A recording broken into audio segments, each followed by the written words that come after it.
Salam sejahtera Bapak Ibu Saudara yang dikasihi Tuhan.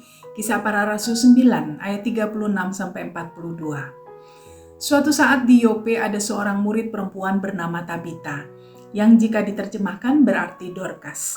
Ia penuh dengan perbuatan baik dan tindakan sedekah. Pada hari-hari itu terjadilah ia sakit dan mati. Lalu ketika orang-orang telah memandikannya, mereka membaringkannya di ruang atas. Karena Lida berada di dekat Yope, para murid, setelah mendengar bahwa Petrus berada di sana, mengutus 2 orang kepada Petrus dan memohon kepadanya, "Jangan menunda pergi ke tempat kami." Maka Petrus bangkit dan pergi bersama mereka, dan ia sampai. Mereka membawa Petrus ke ruang atas. Semua janda berdiri di samping Petrus sambil menangis, serta menunjukkan tunik-tunik dan pakaian-pakaian lainnya yang biasa dibuat oleh Dorcas sewaktu ia masih bersama dengan mereka. Namun Petrus menyuruh mereka semua keluar, lalu berlutut dan berdoa. Kemudian ia berpaling kepada mayat Tabita dan ia berkata, "Tabita, bangunlah." Lalu perempuan itu membuka matanya, dan ketika ia melihat Petrus, ia duduk. Maka Petrus mengulurkan tangan kepadanya dan membantunya berdiri.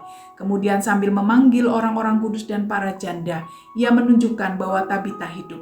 Dan kejadian itu tersebar di seluruh Yope, dan banyak orang percaya kepada Tuhan.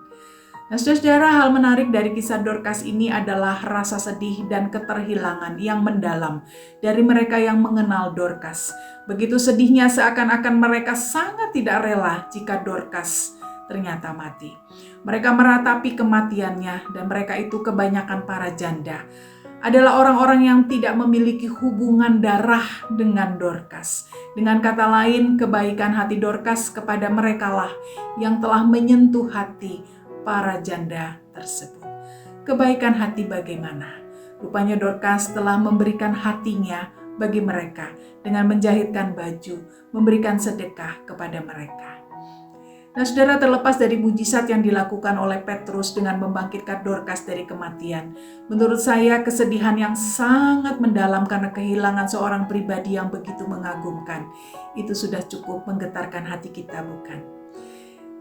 Ia adalah seorang murid Yesus. Ia adalah Dorcas. Iman Dorcas tidak sebatas di mulut saja. Iman Dorcas dinyatakan dengan sangat nyata melalui perbuatan baiknya, yang kemudian sangat berdampak bagi para janda, orang-orang yang dilayaninya. Iman Dorcas dinyatakan dengan konkret dalam perbuatan baiknya, sehingga semuanya dirasakan oleh orang-orang yang dilayani.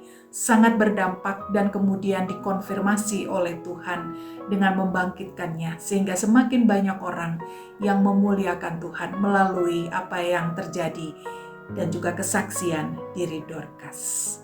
Nah, saudara, jangan pernah mengabaikan kekuatan dari perbuatan kecil yang dilakukan dengan hati yang mengagumkan, dengan hati yang besar.